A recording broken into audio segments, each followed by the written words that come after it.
Senator Williams.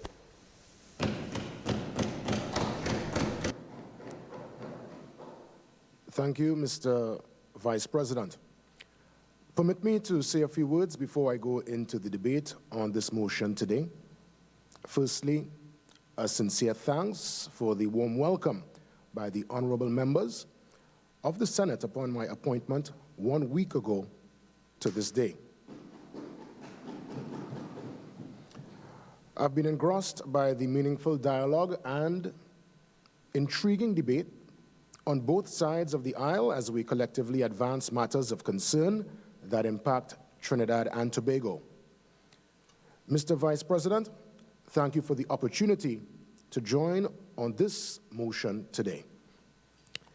Crime and its devastating effects has been part of the national narrative for way too long, and we, the current administration, upon assuming office in 2015, went on the offensive to remedy some of the unfortunate missteps made by the opposition, then government, during their time at the wheel from 2010 to 2015.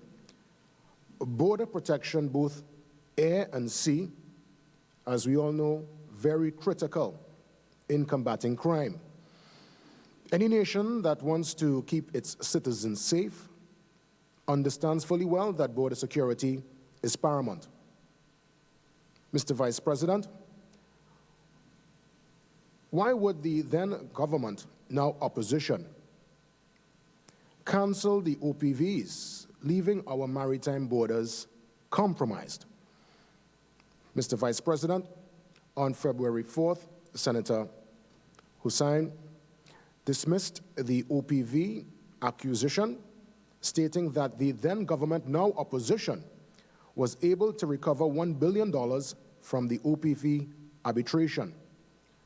My good colleague on the other side went on to state that we don't need, again quote, we don't need additional vessels, we need to maintain what we currently have, end quote. Ironically, upon taking office in 2015, we, the government, discovered that the maintenance of the hostile fast patrol vessels left much to be desired. Mr. Vice President, the opposition, as far as I'm concerned, really dropped the ball on the OPV deal. And they know this. Just like we know on the government side of the aisle that our distinguished, hardworking men and women of the Coast Guard must be equipped with the necessary assets to ensure functionality when carrying out their duties. Mr. Vice President, maritime assets are critical when we debate crime and more so border security. This is our first line of defense, especially when our collective objective is to keep out illegal firearms. And my good colleague on the other side, Senator Hussain, would have spent a lot of time on such illegal firearms. Unfortunately, between 2010 to 2015, our sea and maritime borders were compromised, and we continue to pay the price today. And sadly, we are still grappling with the scourge of illegal firearms, the weapon of choice in most violent crimes. More about the government and what we have done to push back on illegal firearms a little bit later in the debate. Mr. Vice President, my good colleague on the other side, Senator Hussain, spent a lot of time on illegal firearms when he moved his motion, as mentioned earlier. And yes, I do agree it is a serious problem in Trinidad and Tobago. As a country, we boast of being a manufacturing powerhouse. Yet, firearms is not part of the cadre of products. Hence, our borders should be tight to prevent such illegal firearms and said illegal firearms from coming in. Mr. Vice President, stats presented by the opposition show doom and gloom. However, I can present some stats that show promise and a step in the right direction. Now, we have made some headway as a nation, and according to data from the TTPS, between January 1st to December 31st, 2019, 888 firearms were seized and found. Again, illegal firearms.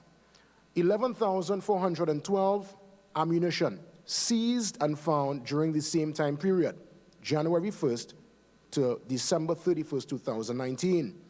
From January 1st to April 30th, 2020, 267 firearms seized and found, 5,910 ammunition seized and found. Mr. Vice President, we in government continue to be steadfast with our plans to rid the nation of illegal firearms and engineer legislation that would keep offenders off the street. However, the opposition's recent refusal in the other place to support the amendment to bail legislation as it relates to assault weapons continue to create a major stumbling block in the government's offensive on crime.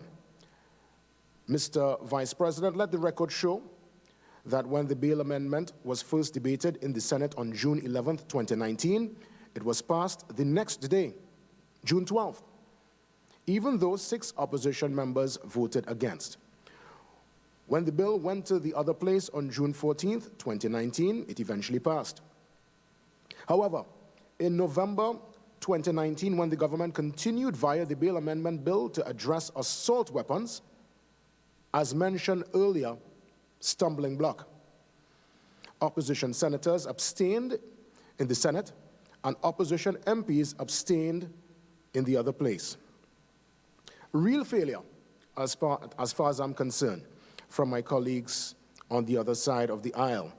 And of course, games being played. And this is not a time for games, especially when assault weapons want to run on the pitch. Mr. Vice President, an illegal firearm is an instrument of evil, terror, intimidation, and death. And we in government will not stop until we clean up our streets. Mr. Vice President, between 2010 to 2015, the then government, now opposition, had a constitutional majority and flip-flopped with the post of Commissioner of Police, outsourcing personnel from overseas and ignoring the local talent pool. When it was decided to stay local, it was in an acting capacity, and little could really be done to affect a meaningful and positive change within the TTPS.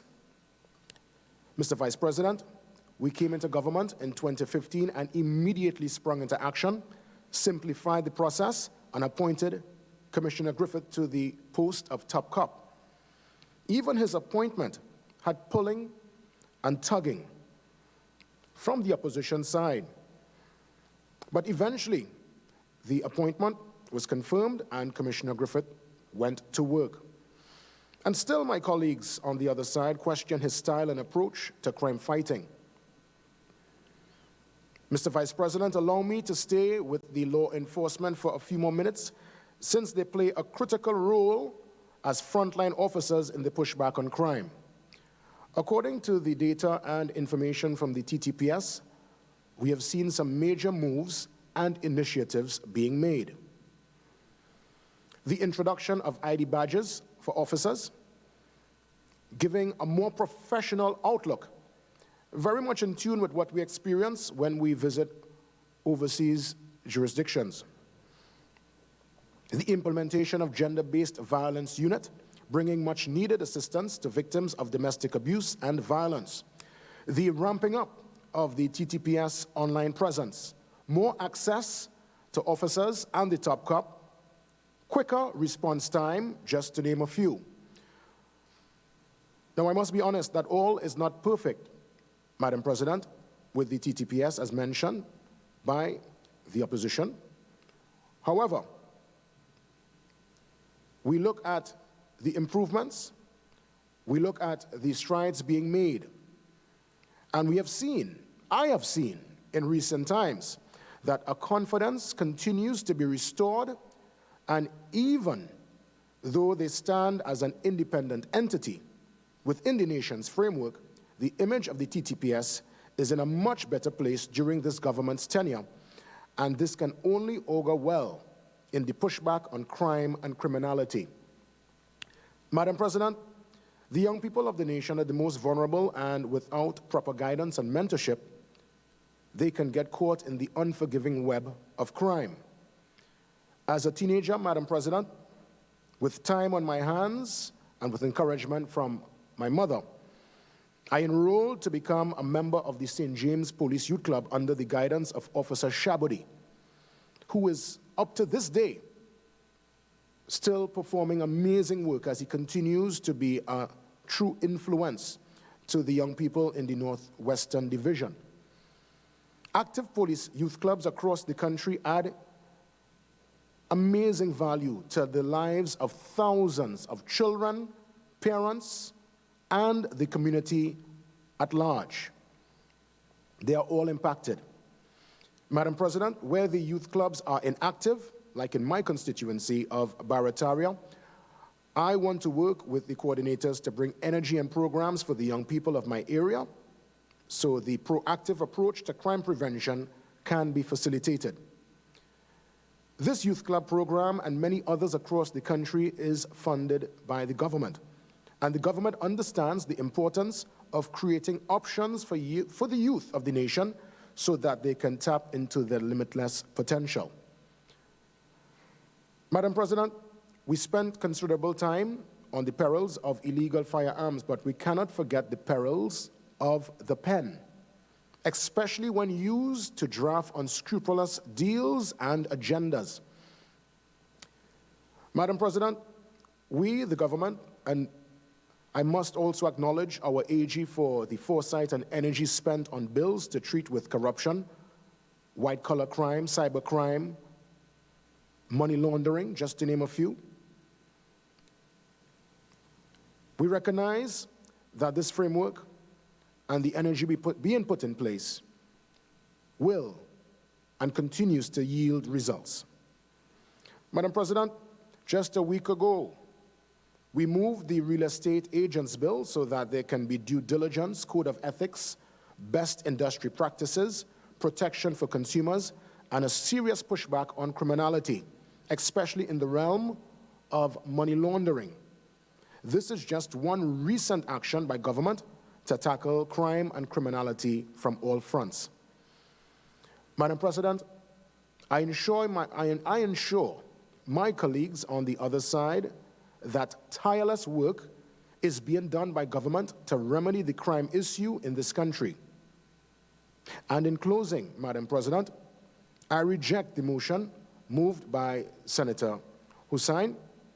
However, I trust that we can put politics aside and ultimately work to create cohesion and meaningful action so that our nation could and would work together and prosper without this issue of crime and criminality stunting our potential. We owe it to ourselves and the generations to come, and as a perpetual optimist, I know we will overcome. Thank you, Madam President. Thank you, colleagues. Honourable Senators, permit me to congratulate Senator Williams on his maiden presentation.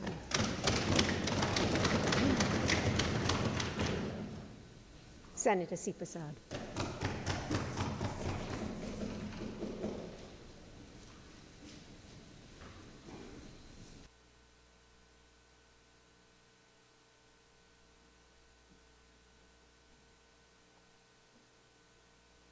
Madam President, thank you for the opportunity to contribute to the debate on the effect of crime on citizens and businesses in Trinidad and Tobago.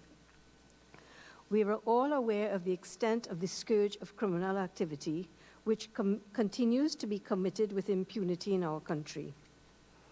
Even during the COVID-19 lockdown, crimes continued unabated.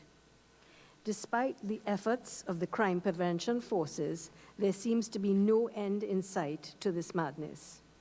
It appears as if crime is now part of the DNA of our social fabric. A reasonable conclusion, therefore, is that a different approach in dealing with the virus and parasite that the Commissioner of Police speaks about is necessary. Parts of our society are sick, Madam President, and cannot be ignored. Appropriate relief is essential in the medium to long term. Government-led initiatives need to do more in this regard by creating opportunities which are more attractive than a life of crime. President Paula May Weeks, at the reopening of the Red House on January 24, 2020, said, and I quote, "While Parliament and other leaders in the country are dabbling in semantics about whether we are a failed state or not, or in a crime crisis, our citizens are being murdered at an alarming rate," end quote. She also said that the socio-economic condition of citizens was a major item for concern. Madam President, problem solving and the prevention of crime necessitates that intelligent analysis of the root cause or causes be first established before a lasting solution can be put in place. There must then be a feedback loop for adjustments and fine-tuning. As I've previously stated, the analyses have already been done. However, the critical element that has evidently been missing is the courage and laser-focused will to administer the long-term measures for a lasting effect. Several commentators have been using the terminology total government approach. But how does this work when successive governments and administrations are involved directly or indirectly in providing the financial means to support the underworld criminal activities? This has been stated by no less a person than the Commissioner of Police. Despite their protestations to the contrary, it is clear that governments are a key part of the problem and must hasten to play a major role in the solution. In the meantime, the underworld has taken and continues in the taking of the leadership role in the communities in which they control. Citizens seeking protection pay coward tax for themselves and their families to remain in the situation in which they find themselves. In these communities, the law of the land, as well as governments, are by and large irrelevant. Those on the ground have this intelligence and use it accordingly. Taxpayers want to enjoy a better way of life. There must be a better way. Without noticeable and quantifiable changes, some citizens are prepared simply to go elsewhere. As parliamentarians, we have sworn to uphold the Constitution and the law. Citizens being deprived of safety and the enjoyment of property is not an option. The statistics of reported criminal activity by the CSO and the TTPS, broken down by category, is shameful. In 2019, the detection rate was 8% for murder and 25% overall for serious crimes. While serious crimes have reportedly decreased during the current coronavirus pandemic, the murder rate for the period January to April 22, 2020 was 159, compared to 151 for the same period in 2019. It is glaringly apparent that only the most inept of criminals are caught. It also begs the question of the incidence of unreported crime. Therefore, is there a reliable estimate, and what is the true number? Efforts to harness the intelligence which is available in communities have proven inadequate. Crime reporting and community watch groups are generally fearful of repercussions from the criminal element of even corrupt law enforcement. As our crime figures have escalated, an entire generation have grown up facing decayed or decaying infrastructure, parenting challenges, household and community violence, incomplete education, substance abuse, mental health challenges, unequal educational opportunities, extreme income inequality, pressures to consume, to mention a few. Prevention strategies based on sound social and psychological research and programs may have prevented some of this. Unfortunately, what now is referred to as social protection includes stopgap measures of primarily cash transfers of various forms. For example, food cards, grants, temporary work. All important for short-term relief, but inadequate in the long term. The single exception has been the Children's Authority, which has had to take on the brunt of the fallout of our weak social support systems. The government intends to spend a further $100 million on crime, hopefully not all on more weaponry and vehicles. I hope some will be spent on prevention and social support systems, because while high Caribbean homicide rates are the result of many factors, such as transnational narco-trafficking systems and related gun and gang cultures, criminal violence is also very much a social problem. The current social context creates the environment within which transnational organized crime can plant seeds and grow. So everyone wants to know, is there a long-term plan, and what is it? And will there be any continuity in implementation? Surely there cannot be a quick fix or knee-jerk plaster to this festering problem.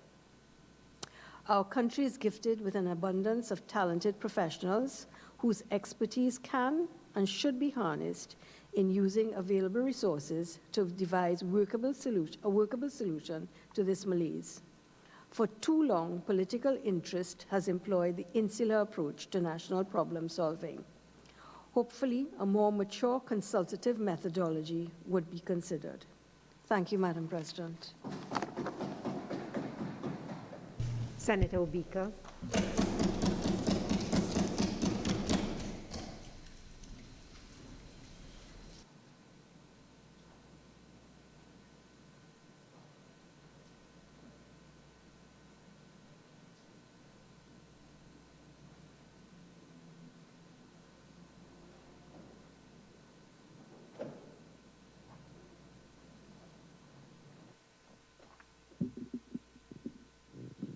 Thank you, Madam President. Whereas it is the government's responsibility to ensure public safety and security of the citizenry. Public safety and security of the citizenry. Madam President, it was with a heavy heart that I listened to Senator De Freitas submit that, yes, they have failed on crime, but point to the opposition as to the reason for this failure. Because nothing in the Attorney General's contribution spoke of any failure, but the honesty that we got from Senator De Freitas about a failure and the distraction to focus on the opposition was the disappointing part of his contribution. Because fixing crime is, in fact, the responsibility that a government is charged with. And I was happy to see my brother from the Southland give his maiden contribution, being Senator Jason Williams. Of course, it was sad that he had to try to deliver his maiden knock on the indefensible record of the PNM government's failure under this administration to deal with crime. So what I intend to do is basically outline the root causes of crime that should be fixed in a forward-thinking manner, because it is the duty of a government to protect its citizens. That is a statement that cannot be challenged. Has this government lived up to that duty? No amount of blaming the opposition, no amount of blaming institutions in the country, no amount of blaming other persons can deflect the blame that falls squarely at the feet of the cabinet of the Keith Rowley government that is governing Trinidad and Tobago. The government should be focused on improving the lives of citizens in Trinidad and Tobago. Not just itemizing, as the Attorney General did, things that they did, items that they spent monies on. What has been the result? That is the most important thing, because crime is a runaway horse in Trinidad and Tobago. The youth, our young poets are singing about crime in an unbridled manner because this is the life that they are facing. There must be a solutions-based approach to crime fighting. And that is why in the National Transformation Plan of the government in waiting, articulated by Kamala Prasad-Bissessa, outlines how, in fact, we will deal with crime fighting, how, in fact, we will deal with providing a society, providing the foundations of a society, that soil that is important for the tree of life to grow in this country. Crime is so high that it finds itself grotesquely illustrated in the descriptions of journalists. No one can forget that December front page with missing persons and the call of the editor to find these people. Crime is also finding itself in the statements and the failure of this government to fix crime, of the Commissioner of Police, who is on official record protesting the lack of funding and the failure to submit sufficient funding and timely disbursement of funds for the police services operations. Now, where can we find the third aspect? These are some music. The lyrics of our young poets, Prince Swanee, Jalano, Stinger, Boy Boy, Meds Boss. As a practitioner in the creative industry myself, I understand the role of social commentary. But it saddens many citizens, myself included, that the state of crime is such that no matter how many positive songs that these young singers who I mentioned record and produce, that it is the ones that speak to crime are the ones that become popular. It means that is the lifestyle that the people of Trinidad and Tobago are bombarded with. It is such a lifestyle that compelled a young man in Maribel, who I know very well growing up, to sing, "We buy, we gun to shoot people." Imagine that. And this is one of his most popular songs. So this young man, I confronted him in the barbershop a couple months ago, and he said that he has many positive songs, but that is what the people are calling for. That is what the youths want, because that is the life that they are confronted with. This government has failed the young people to even see a sense of hope. There is no glimmer, not even a glimmer of hope in crime fighting. And when we can have government senator after government senator, from the Attorney General to Senator De Freitas to even, unfortunately, the maiden contribution of Senator Williams, blaming the opposition for the government's failure to fight crime, then they should take the advice. This Rowley government should take the advice of one opposition leader, Keith Rowley, when he said that if you can't find solutions to the problem, then you are the problem, if you have to be blaming the opposition. Now, in Point Fortin, there's a crime wave. And I want to say that the failure of this government to provide income support grants in a timely manner. I spoke to a business person. They have 30 members of staff. Only 2 persons have been paid the salary relief grants to date. This government is contributing to crime by not providing that social safety net that they are mandated as a duty to do so. So in Point Fortin, you have increases in crime, in breakings in houses and business places. Just yesterday, we had to deal with a young lady, as the country was opening up, heading out to work, being a victim of rape. 5:30 in the morning, I had to be in the middle of that, dealing with that, engaging the police on that matter. So I want to speak to broader than the Ministry of National Security. The failure of several ministers in this cabinet to do their duty, which has contributed to this crime wave. The high level of joblessness across the country. For example, in Point 14 and Southwest Trinidad, the closure of Petrotrin and Trinma and their operations has resulted in high levels of joblessness. In Point 14, the failure of the Minister of Trade and Industry to operationalize E-Tech Park, and the Minister of Planning is complicit in that. Because when I speak to the companies that have the tenants, that have the tenancy arrangements in place, they are not getting their approvals done on time. 250 jobs neglected. So I'm saying, when we get into government, 50,000 jobs will be created. 1,000 of those will be in Point 14, and 250 will be in that E-Tech Park that this government in 5 years could not get simple approvals. These are the things that really contribute to crime. Joblessness. In the Ministry of Agriculture, it would surprise many persons to know that there are grants even at the level of the ADB that have been taken away.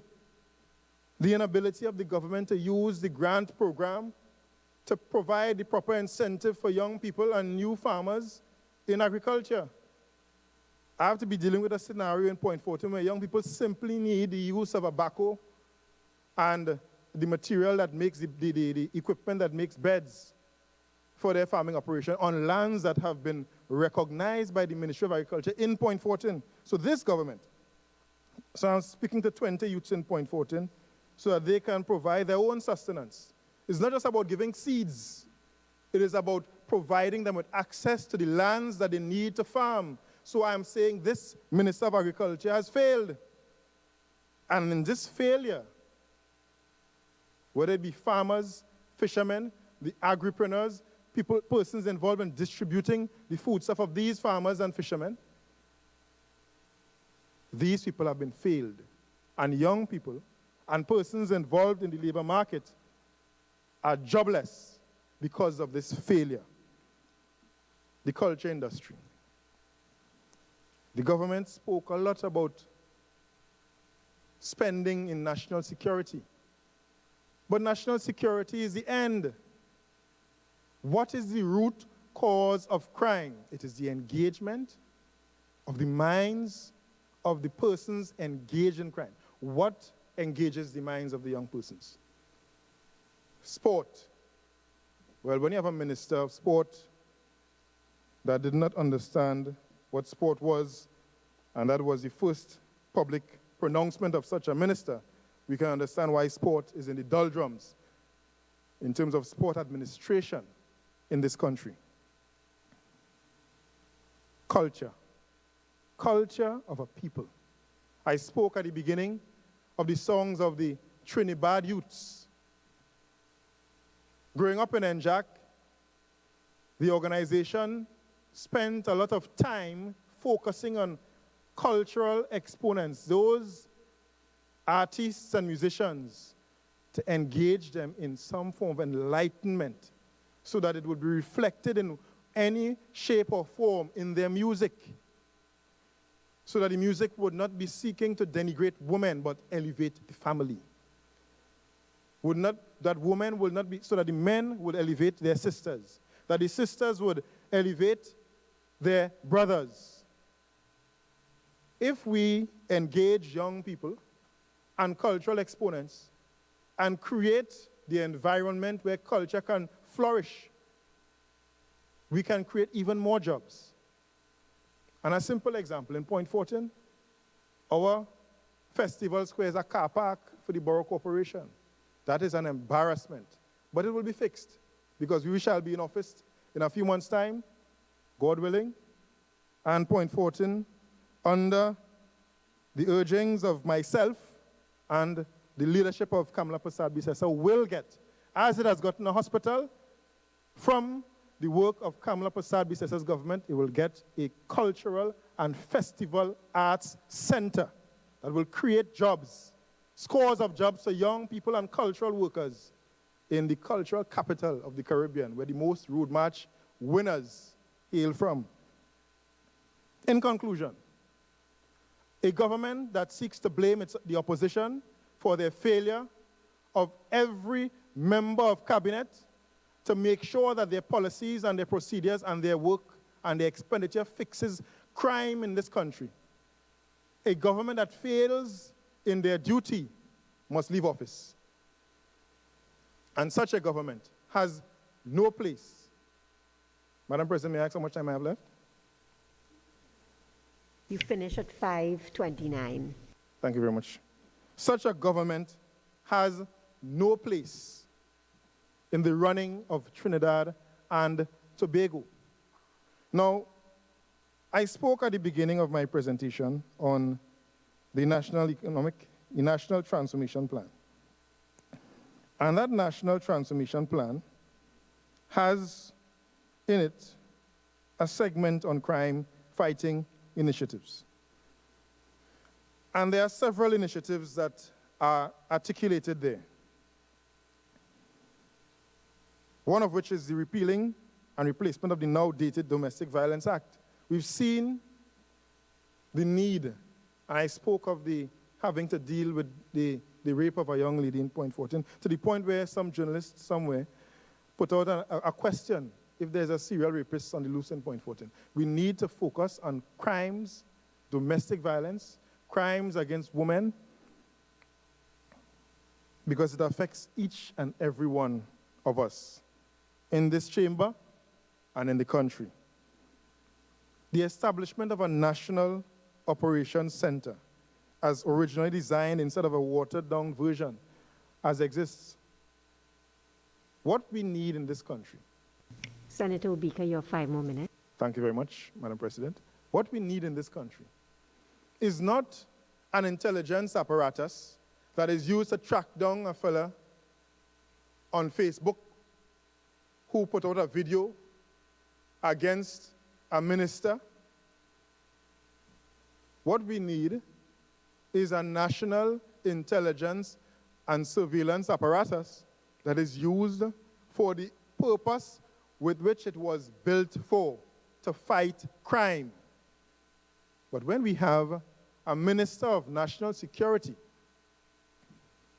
using information at his disposal,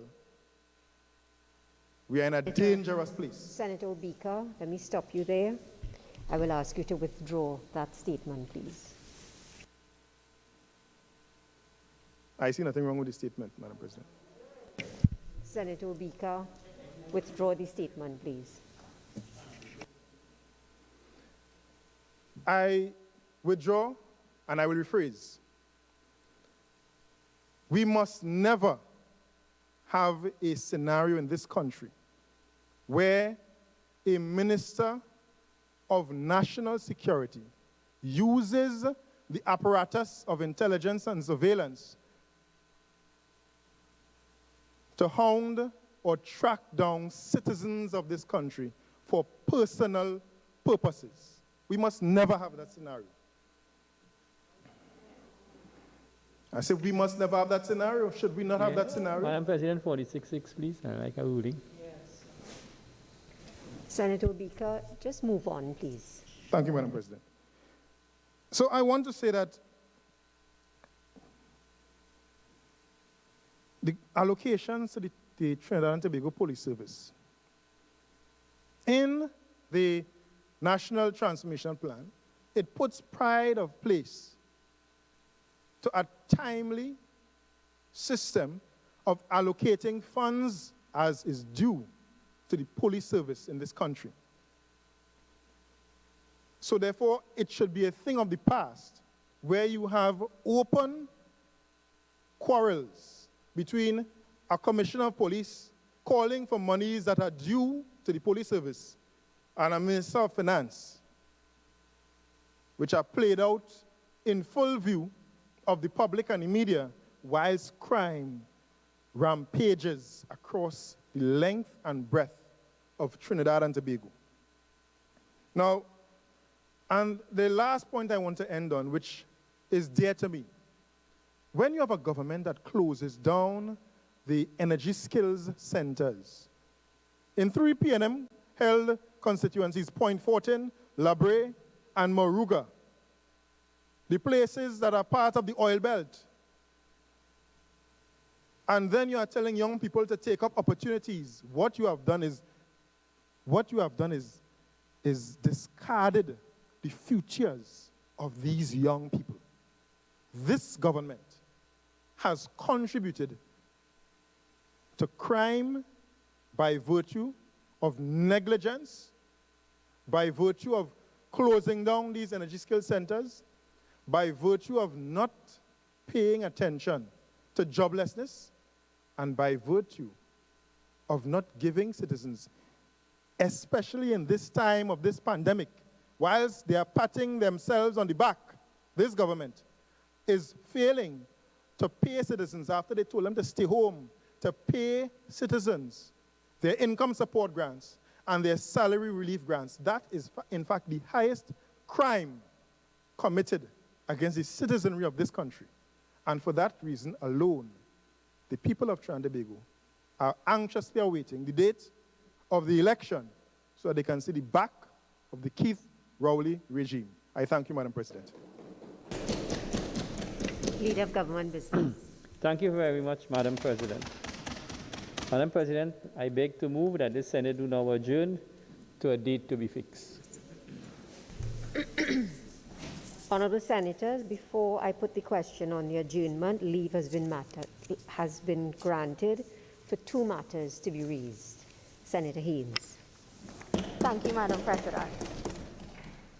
Madam President, I stand here today to raise a critical matter on government accountability and transparency. It is the need for the government to account for its disregard of the 73-year-old Inter-American Treaty of Reciprocal Assistance, also known as the Rio Treaty, when it facilitated the visit of the sanctioned Venezuelan Vice President, Delcy Rodriguez, and that delegation. Madam President, this administration, by their willful and reckless actions, have endangered Trinidad and Tobago's foreign and diplomatic relations with its key allies. Madam President, there's an absolute need for the government to account as to why they chose to disregard this treaty when it facilitated this visit. I assume by now, Madam President, that we've gone past whether or not the treaty has been broken, but for the sake of those in doubt, allow me to clarify how we broke this treaty. In December 2019, countries from Latin America and the Organization of the American States joined with signatory states of the Inter-American Treaty of Reciprocal Assistance, the Rio Treaty.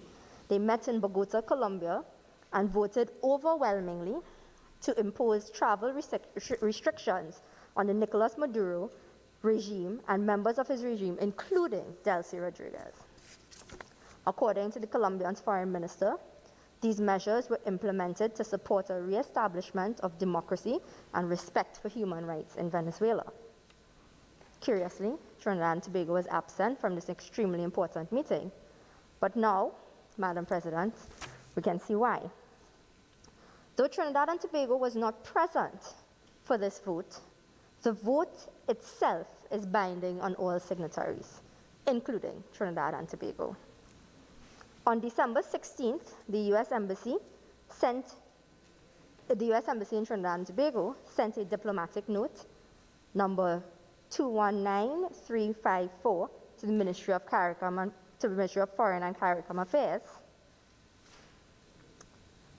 This note reads, "The Embassy of the United States of America has the further honor," I'm reading excerpts from the note, "the further honor to inform the government of the Republic of Trinidad and Tobago of the resolution adopted by the organ of consultation at the meeting of the Inter-American Treaty of Reciprocal Assistance to impose travel restrictions on 29 individuals associated with the former Maduro regime.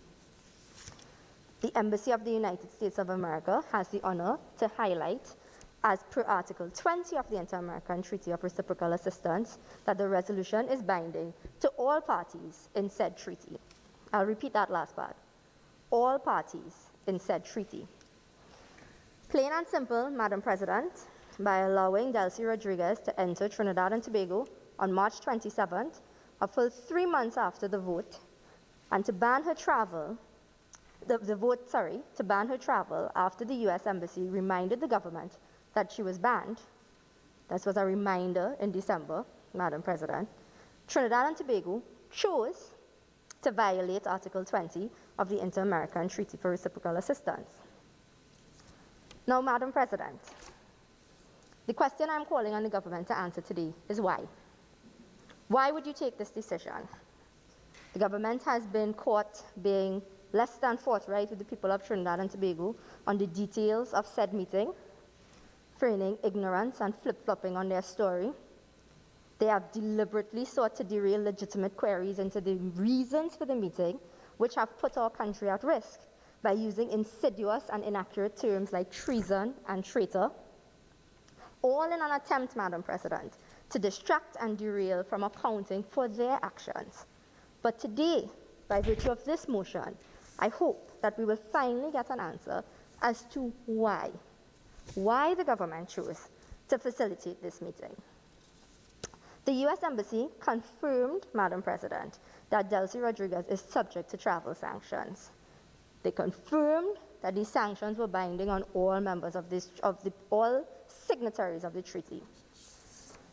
The government must be aware, Madam President, that despite their routine defense that the UN recognizes the Maduro regime, this does not override any treaty that we have with our international allies, nor does it negate any actions that violate these treaties. Any attempt, Madam President, to cover the reasons for the visit, the reasons that the sanctioned Vice President of Venezuela was able to meet with our Prime Minister, Minister of National Security, and a delegation, Madam President, that to this day, the government has yet to confirm the full membership of the delegation that met with senior members of our cabinet, including our head of government. Every day, Madam President, since the revelation made by the opposition leader, Mrs. Kamala Persad-Bissessar, the story is changing, new revelations are coming forward, and there's a rapidly escalating, maybe we did this, maybe we did that, Madam President. The first excuse you will recall was that they didn't know who was in the room. The second was that nobody granted any authorization. We don't know which planes are sanctioned, which are not sanctioned. Madam President, a 3-minute Google search would have given them all of this information. The excuse that they had no responsibility of knowing whether or not aircrafts are sanctioned, and that this was under the civil aviation, Madam President, that was put to bed by the Civil Aviation Authority's director, who stated that this was solely the responsibility of the Minister of National Security. So we ask again, why all this secrecy, Madam President? You see, in their desperation to cover up all of the recklessness of their actions, they have attempted to introduce this idea that by attempting to discuss this topic, by attempting to gain clarity for the actions of a sitting government, of an executive, that is in some way indicative that we are inviting sanctions on the Republic of Trinidad and Tobago. I wish to put that to bed today, Madam President. Transparency and accountability cannot invite sanctions on the people of Trinidad and Tobago. It is only the actions of the sitting administration, the actions which I have been at pains to outline earlier in this motion, which shows that we have deliberately chosen to violate a treaty of which we are signatory, which there's a note to the Ministry of Foreign Affairs from our U.S. Embassy, which has reminded them of what we signed on to, Madam President, that these actions have put Trinidad and Tobago at risk for international scrutiny, Madam President. What should be clear to the people of Trinidad and Tobago is that this administration had no qualms about endangering the diplomatic relations of our country by facilitating this meeting with the sanctioned Ms. Rodriguez.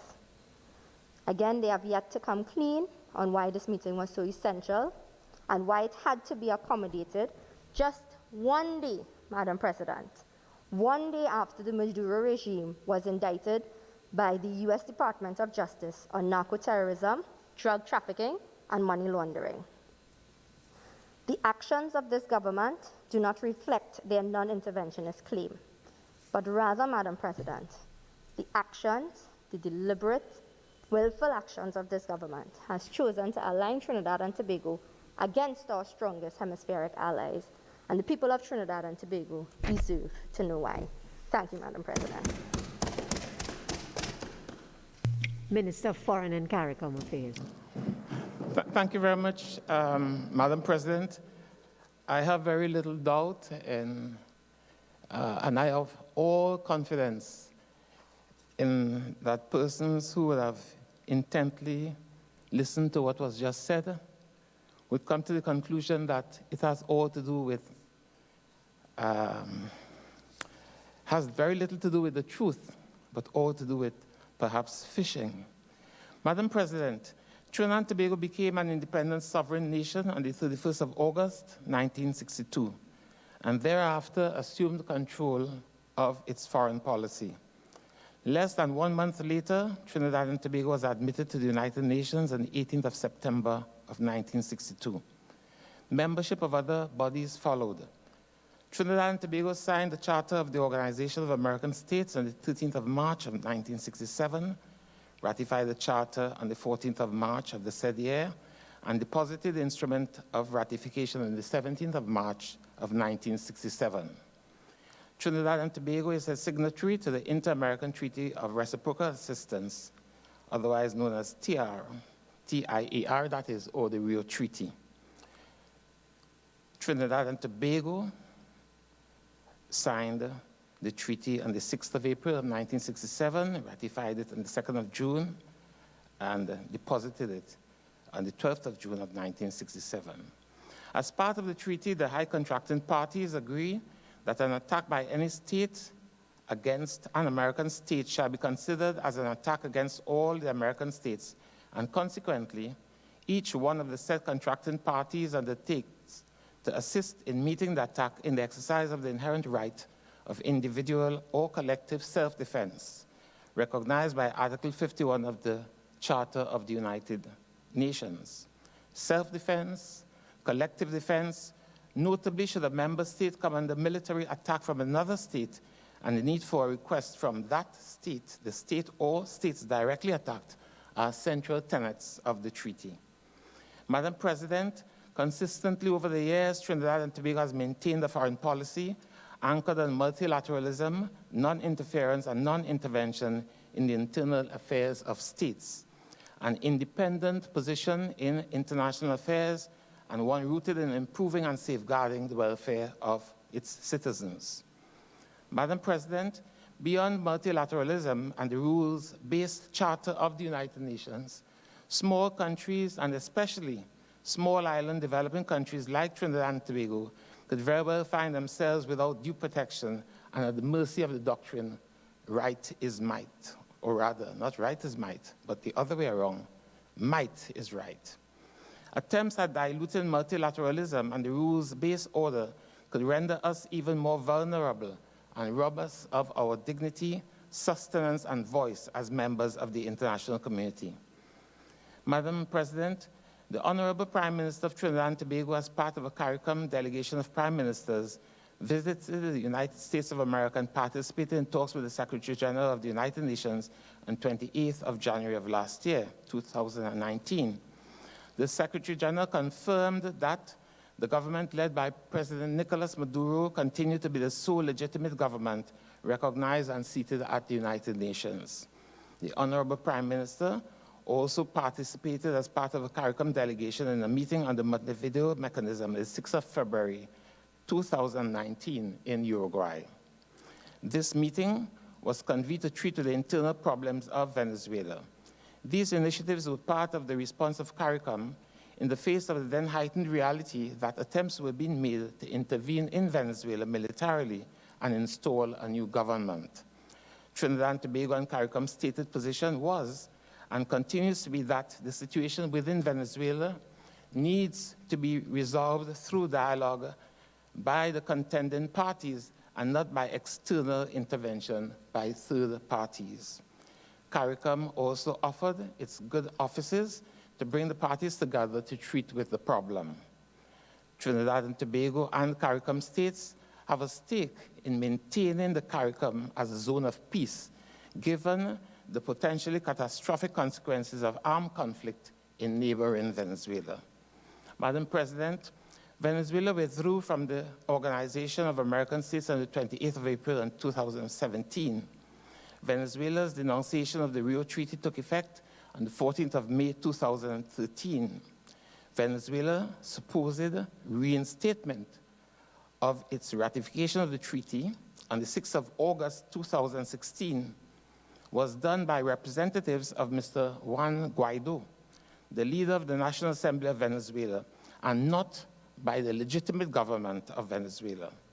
At the 49th regular session of the General Assembly of the Organization of American States in Colombia on the 28th of June 2019, Trinidad and Tobago reserved its right not to be bound by the resolution AG/CG/document 7/17, adopted at the meeting on the situation in Venezuela, and by any decision taken by the OAS, which is based on, principally includes, or in any other manner involves the participation of the representatives of Mr. Juan Guaido, purportedly seated as a permanent representative of the Bolivarian Republic of Venezuela. The Minister of Foreign and CARICOM Affairs represented Trinidad and Tobago at the Rio Treaty meeting in New York on the 23rd of September 2019. The meeting adopted Resolution RC 24/Res1/19. Subsequently, the resolution was revised to include Trinidad and Tobago's reservation. The new reference for the resolution is RC 34/Res1/19 Rev 2. During the vote on the resolution, Trinidad and Tobago abstained, Uruguay voted against, Cuba was absent, and the other 16 member states voted in favor of the resolution, which invoked the provisions of the Rio Treaty and laid the basis for taking punitive measures against Venezuela. Once again, Trinidad and Tobago reaffirmed that it reserves the right not to be bound by any decision adopted in this resolution by the 30th meeting of consultation of ministers of foreign affairs, acting as the consultative organ in application of the Inter-American Treaty of Reciprocal Assistance, which involves the participations of the representative of the Venezuelan National Assembly, purportedly seated as a permanent representative of the Bolivarian Republic of Venezuela, nor to recognize this resolution as legally valid or to consider itself bound by the provisions approved on the said date of September the 23rd, 2019. Trinidad and Tobago was invited to participate in yet another Rio Treaty meeting on the 3rd of December in Colombia. The purpose of the meeting was to take punitive measures against Venezuela. Trinidad and Tobago decided not to participate in the meeting. Decisions of the Rio Treaty at that meeting included travel restrictions imposed against the president, or rather vice president of Venezuela, Delcy Rodriguez. Trinidad and Tobago also did not participate in any of the informal or preparatory meetings of the provisional organ of consultation for the session of the 30th meeting of the consultation of ministers of foreign affairs held in Colombia on the said day of the 3rd of December.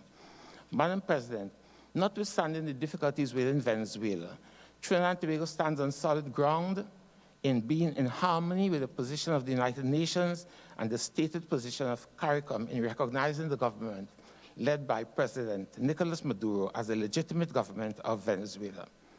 Given our understanding of the Charter of the United Nations, Trinidad and Tobago does not recognize Mr. Juan Guaido as the president of Venezuela. To do otherwise would run counter to the stated positions of CARICOM and the United Nations.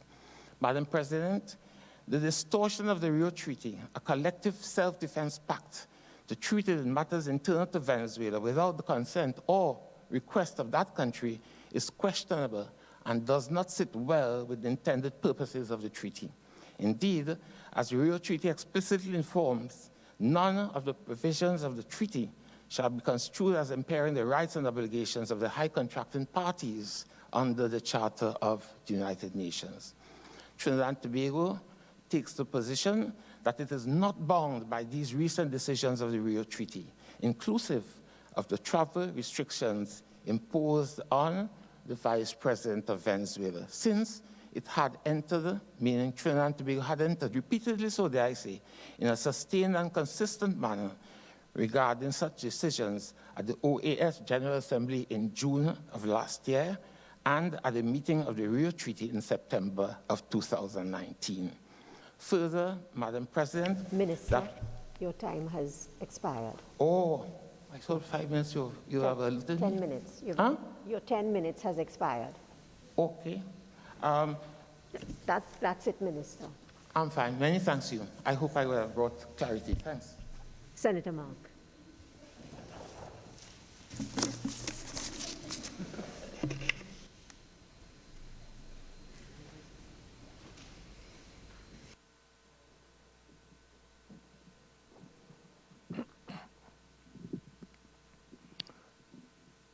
Thank you very much, Madam President.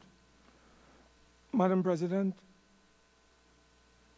the matter that I'm about to deal with focuses on the plight of the stay-at-home workers in light of the COVID-19 pandemic and the negative effects of this on their livelihoods.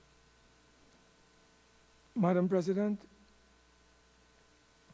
as Trinidad and Tobago continue to slowly lift its lockdown restrictions, very shortly, thousands of workers would be returning to their respective workplaces. Some have already begun to do so. But many of them, Madam President, are not going to be certain as to whether their jobs would be available, and if they are, under what terms and conditions. Whether these workers would have to face a salary or wage cut, or even a wage freeze, is a matter that is still up in the air, given these circumstances. Madam President, as you are aware, less than 20% of our employed labor force belong to organized trade unions. It means, therefore, that hundreds of thousands, representing some 80%, are not represented by any trade union.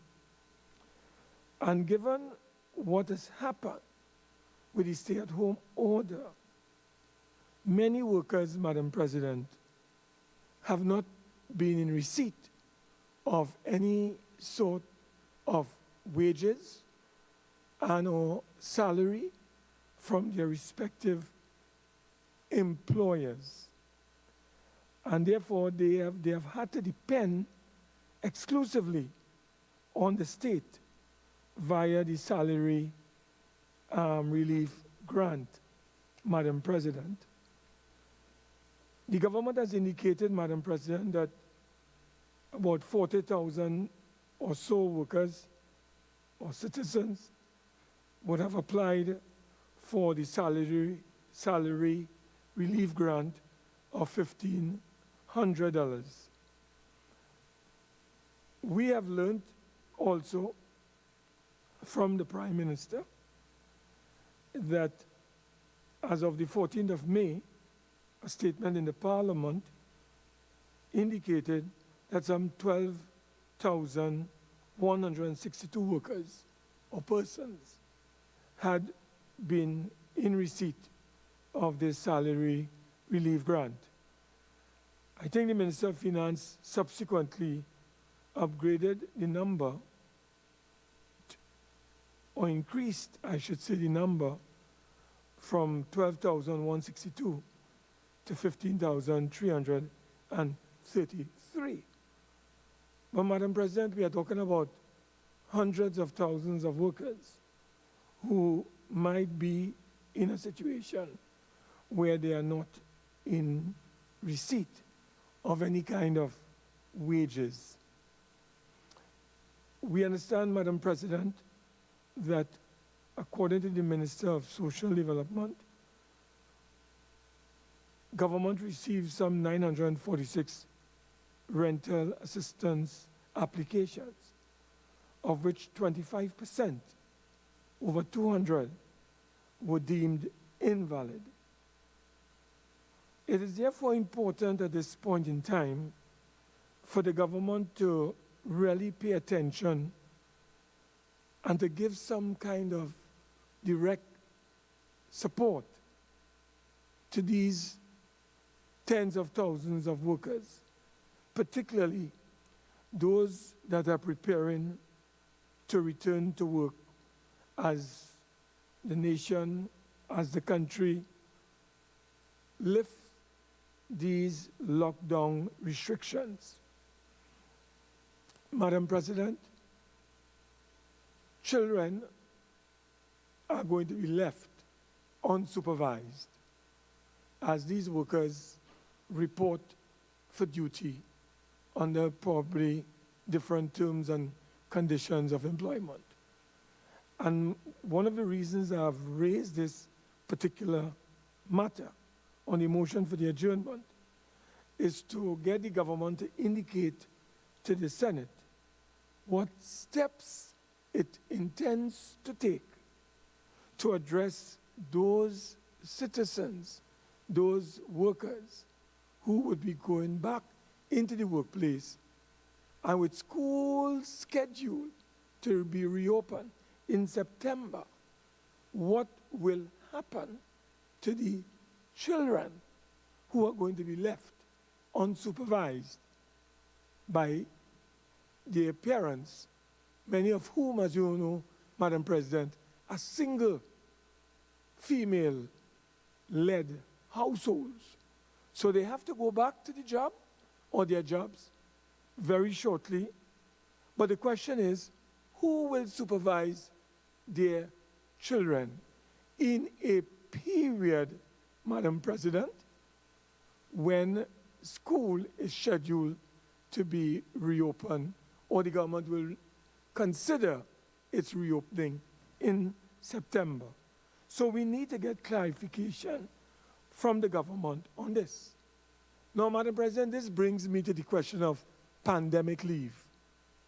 Now, the government has said through the Prime Minister that that no longer is relevant, given all that has taken place. But I believe, Madam President, as we open or reopen the economy and workers have to report for duty, particularly single mothers, who will take care of their kids? And that is why I believe that the whole pandemic leave concept needs to be revisited. And maybe the government can tell this Senate whether the government is contemplating looking at this pandemic leave in the context of the reopening of the economy vis-a-vis when school will get restarted, and who will take care of these children who will be unsupervised. Madam President, I also wish to draw your attention as we focus on the plight of those workers who are operating under restrictions. I was quite happy because I believe that people deserve to get some income, particularly given the dislocation that we have all experienced. I was happy to see that maxi-taxi owners, some 5,000 of them, were able to receive $2,000, Madam President, as a fuel grant. That is very good. The question that has to be asked is that they were able to get that money within less than 2 weeks. Less than 2 weeks, they were handed a check. But, Madam President, the stay-at-home workers who have applied for the salary relief grant, over 40,000, we are told, only 15,000 or thereabouts have been in receipt. And, Madam President, the complicated arrangements that have been put in place, the kind of questions that the government would have put in place for these ordinary citizens to address, for them to access this measly $1,500. You have, for instance, at the same time, and I have no grounds with the maxi-taxi owners having $2,000, but how do we treat with the salary workers and those workers who are at home and have to go back to work, their children unsupervised? We need to give them some pandemic relief for supervision of their children, and the government needs to speed up that distribution process involving social grants of $1,500 to those persons, Madam President. Madam President, I thank you very much for allowing me to raise this. Minister in the Ministry of Finance. Thank you, Madam President.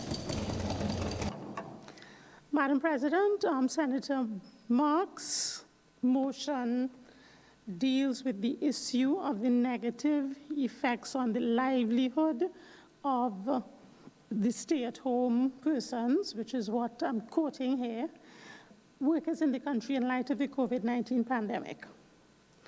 So, Madam President, in response to that, and I will deal with the extra issues, the additional issues, the thrown-in issues, as and when I have time at the end of my contribution. So the government of Trinidad and Tobago, when it became evident that we have this challenge to deal with, adopted a carefully planned and managed approach to this COVID-19 situation. To reduce the impact on the society, what the government did was close the borders, we closed the schools, we closed all businesses other than essential businesses, we restricted congregating in public, first no more than 10 persons and thereafter no more than 5, and we introduced social distancing rules. These measures, Madam President, had a significant, resulted in a significant curtailment of economic activity, with one inevitable result being the suspension or termination of employment of a lot of workers in the country. This, Madam President, this result was anticipated but unavoidable. So what we immediately did was we devised an approach to mitigate the impact of the actions that we had to take to combat the COVID-19 situation on especially the most vulnerable, whether they be individuals and or businesses. So our approach, the government's approach and actions were informed by the following objectives. The plan was to leave no one behind, to address and mitigate socioeconomic impacts, to jumpstart the economy and sustain economic momentum. All of these, Madam President, were devised on the understanding that sustaining economic activity and revitalization of the economy had to be a trans-sector approach, meaning that everyone needed and needs to play a part, and everyone needed and needs to share a part of the burden, because the impact of this COVID-19 situation was recognized from the start to be so significant that we understood that no one sector in society, whether it be government or anyone else, could fully bear the burden. So we set about doing that by creating an environment that would allow and facilitate actors other than the government to assist in easing the burden that would be placed on the unemployed and the vulnerable. We sat with the financial sector members, we sat with business sector members, and agreed with them as to what approach we needed to take to put them in funds to minimize the fallout for employed persons, the stay-at-home workers, as Senator Mark calls them. So in seeking to create an environment that would allow business, and including the banks, to assist employees to stay employed and to maintain a salary, we reduced the reserve requirement, which introduced an additional $2.6 billion into the economy. We reduced the repo rate, which allowed the banks to reduce the lending rates to its customers, to waive payments, to defer mortgage payments, to waive and reduce interest payments on loans, and so on. We agreed that we would settle VAT refunds and payments outstanding to contractors to put businesses in funds to be able, as far as possible, to maintain employment of their workers. And those businesses, in turn, we asked them for a commitment to retain those workers for as long as they could, and many of them gave this commitment. We also paid income tax refunds. In addition to the VAT refunds, we have started paying out the VAT bonds. We have created facilities that allow the banks and the credit unions to issue soft loans to businesses and others. And all of this, Madam President, as I said, was for the purpose of creating an environment that allowed the business sector to contribute to the mitigation of the impact of the COVID-19 pandemic and the measures that had to be taken on the most vulnerable. In addition to that, Madam President, the government directly devised various categories of financial support to provide mainly, again, to the most vulnerable. And it was estimated at the start that this financial support would initially cost $4.5 billion. So what we have done, Madam President, includes the following. We issued food cards to persons who would not normally be in receipt of food cards or entitled to food cards, but whose children were at home and therefore they could not benefit during the time at home from the school feeding program. We did not want them to be in need, so we provided food cards to those persons. We did that via the MPs across the country. We topped up the food cards of persons who were already entitled to food cards. We provided additional relief to persons in receipt of public assistance and disability assistance. We provided food hampers to regional corporations. We provided income support grants for persons outside of the NIS system. And Madam President, in looking at how we would structure those reliefs, it came to our attention that a full 1/3 of the population, of the working population, is outside of the NIS and also the BIR system. So they're not contributing, but they are receiving contributions. We also set up a salary relief grant for people who are within the NIS system. So we have Ministry of Finance with the salary relief grant and Ministry of Social Development and Family Services with the other support grant, both to provide the same objective to two different groups of employees.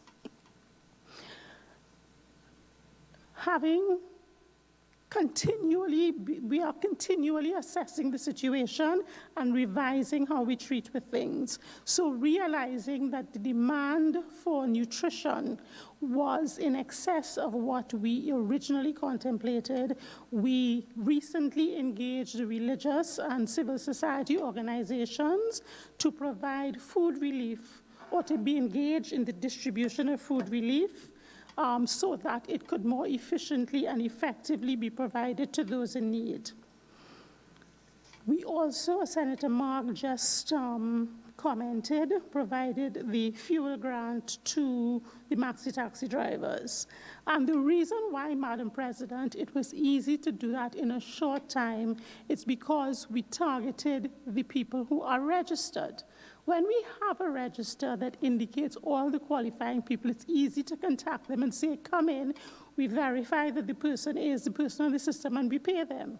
When we have employees who are not registered, who are not being paid, who we have to confirm have in fact been terminated by their employer or have ceased getting income from the employer even though they are only suspended, that takes a longer process. We can't just give out checks to everybody who comes and puts out their hand and says, we want something.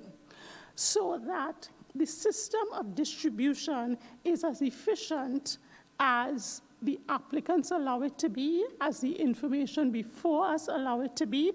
Our objective is to provide relief to people as early as possible. But there are certain circumstances which require us to investigate and confirm the accuracy of the information we get from the applicants.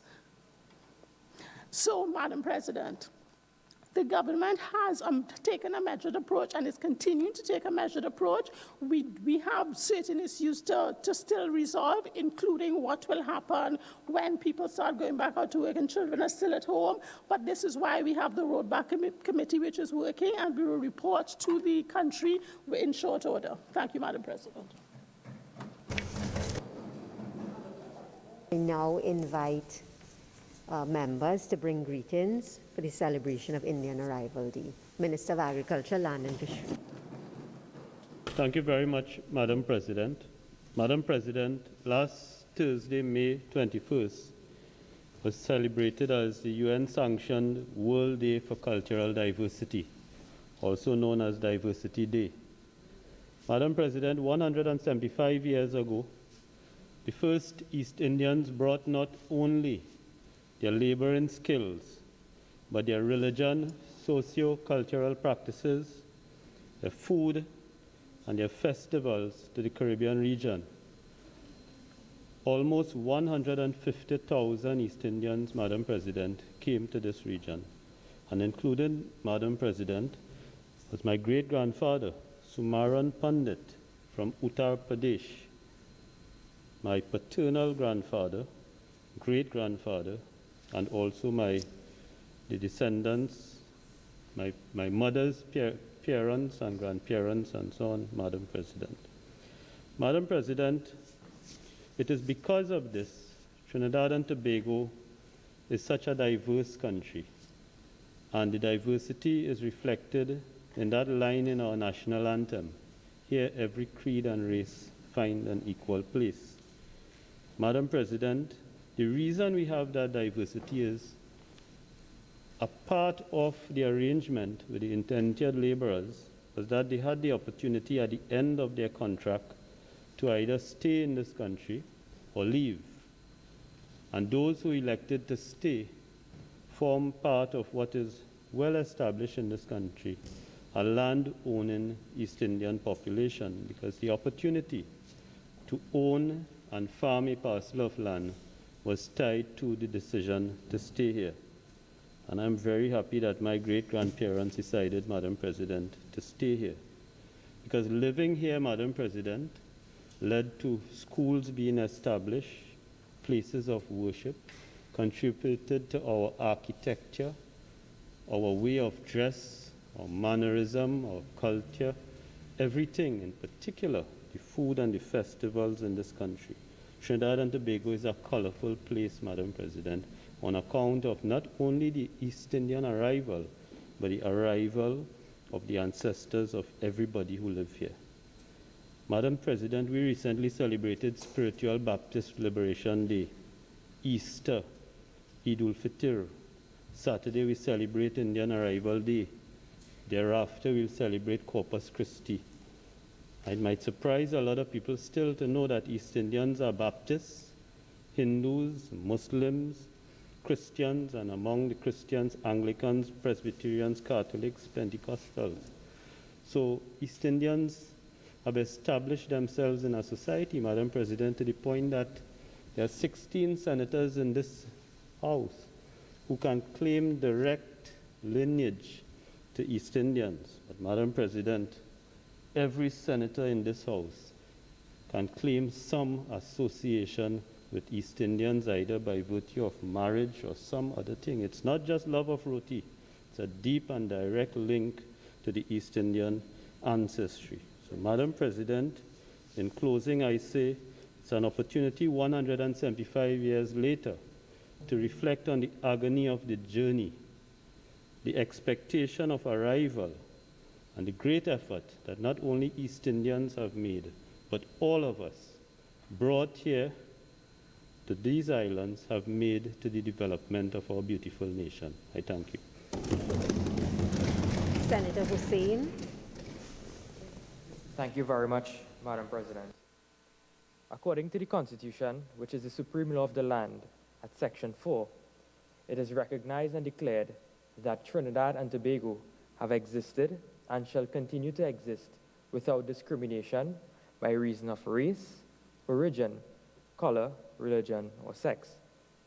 Today, this Senate acknowledges the arrival of the first group of immigrants which began a period of indentureship who arrived on our shores 175 years ago. They brought with themselves their culture, traditions, and hope for a better life. When they disembarked, they bowed in reverence and humility, touched the earth, saying, Jai Dharti Ma. Jai means victory, Dharti means land, and Mata means mother. These were the Hindus who did this as they pledged allegiance to the motherland, Trinidad and Tobago. Our Muslim brothers and sisters performed Salah, which is a prayer, signaling that they turned to the east. They did not forget the values of the holy land of Makkah, no matter how far away they were. They landed on the shores of Trinidad and Tobago as strangers, but adapted quickly to make it their home.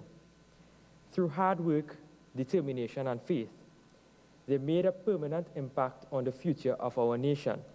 They believed that education is a pathway to success and out of poverty. And while they may have been poor in fortunes, they had wealth in knowledge. They have shown their resilience after finding themselves at the center of attack and discrimination. The history will show that they were branded as a recalcitrant minority, an unfortunate label that we thought would have never reared its ugly head. However, after 175 years of their existence on this soil, that label was resurrected at the time of a pandemic, when we were told that we are in this together. I am proud to be a member of a party that understands and demonstrates that we need all Trinidadian and Tobagonians to build this nation. The East Indian community played a critical role in the development of our twin island republic. They advanced their talents in fields such as medicine, law, literature, teaching, and governance. They have occupied the highest office of the land in Trinidad and Tobago. They have made Trinidad and Tobago proud of their accomplishments locally, regionally, and putting Trinidad and Tobago on the world map. Today, the influence of the East Indian community is relevant in our society as we still practice the traditions of their religion, values, norms, and culture, such as food and music.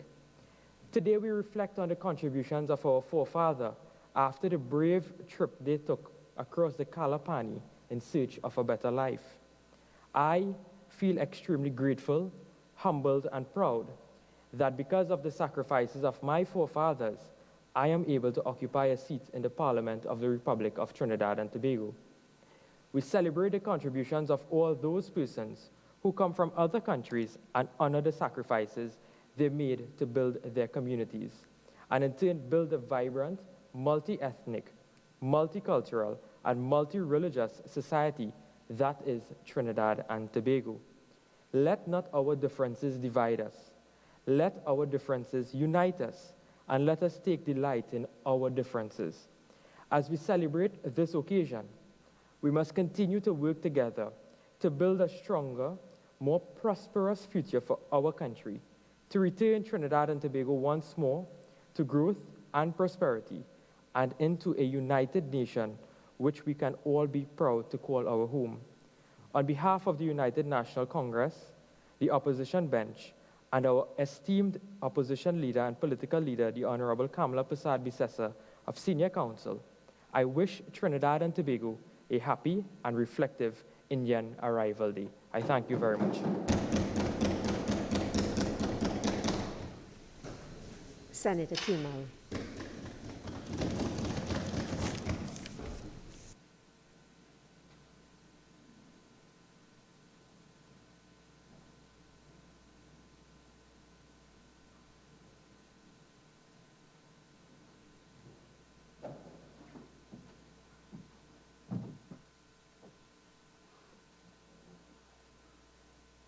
Madam President,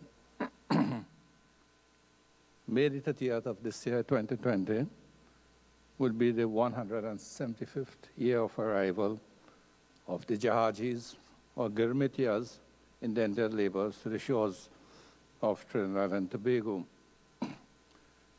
What is also less known is that in January of this year, it was also the 100th year of the abolition of Indianship under the British system.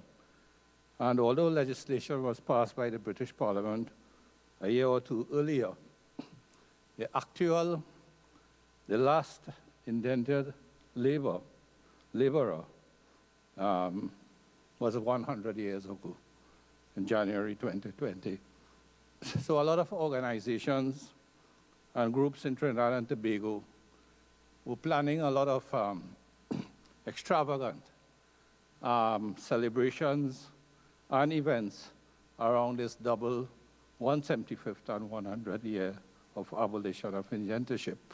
But of course, as we know, due to the COVID pandemic, a lot of that has changed, and attempts are being made to have a lot of these programs and events through online and virtual mediums as much as possible. Madam President, Indian Arrival Day, for me, really affords us the opportunity for introspection and reflection.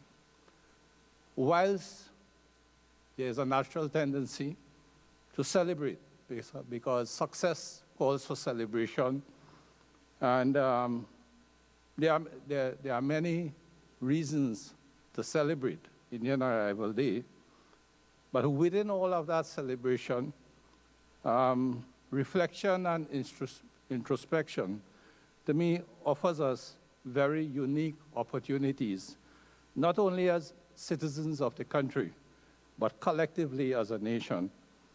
And one of the factors, really, is that when we look at civilizations and the advance of civilizations, and we would want to surround it with many complexities and many innovations, particularly in the age of technology that we live in, and think that success really hinges on all of these complex and innovative measures. I think the Indian Arrival Day gives us that opportunity to remind ourselves that success is grounded in values. And there are eternal values irrespective of age, irrespective of time, that serves us well as individuals and nation. And our Jahajis, our indentured laborers, really, base their lives on simple but profound and eternal values. Some like perseverance, never giving up, the ability to accept setbacks and overcome all odds, irrespective of circumstances. Faith, simple faith, unshakable faith, grounded in a deep sense of belief in yourself and in your culture and in your spirituality. Madam President, courage, the ability to stand firm, irrespective of whatever conditions and circumstances you find yourself in.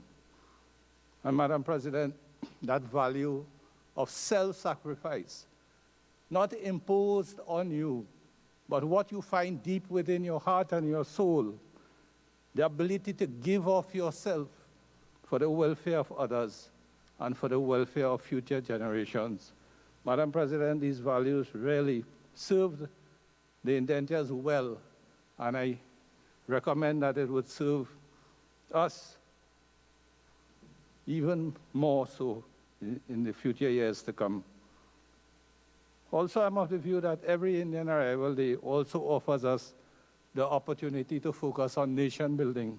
Madam President, of the 14 public holidays that we have in Trinidad and Tobago, 9 of them are related directly to religion, 1 in recognition of workers, 2 in the context of nation, brought about through the experience of colonialism, that's independence, and subsequently Republic Day. And the other 2, Indian Arrival Day and Emancipation Day, are unique to our country of Trinidad and Tobago. And it relates to 2 distinct experiences in the history of our country. I submit, Madam President, a view that within these 2 days, these 2 festivals, these 2 national public holidays, lies tremendous potential for nation building. And in this regard, we should also use Indian Arrival Day as part of a framework for nation building, engaged citizenship, civic engagement, social engagement, and social justice. Madam President, on behalf of all independent senators of this honorable chamber, I would like to extend Indian Arrival Day greetings to all the descendants of the Girmitias, the indented Girmitias, and to all citizens of Trinidad and Tobago. I thank you. Honourable Senators, I too wish to join in bringing greetings on the occasion of Indian Arrival Day.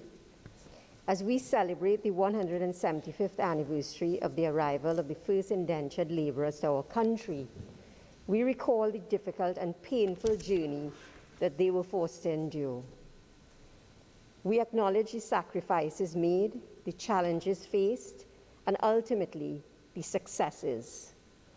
We are grateful for those achievements and for the contributions made in every area of national endeavour. Those contributions have helped to make Trinidad and Tobago the richly diverse country that it is. I wish all members of the Senate, the members of staff of the Parliament of Trinidad and Tobago, and all of Trinidad and Tobago, happy Indian Arrival Day. Honourable Senators, the question is that this Senate do now adjourn to a date to be fixed. Those in favour say aye. Those against say no. I think the ayes have it. This Senate now stands adjourned to a date to be fixed.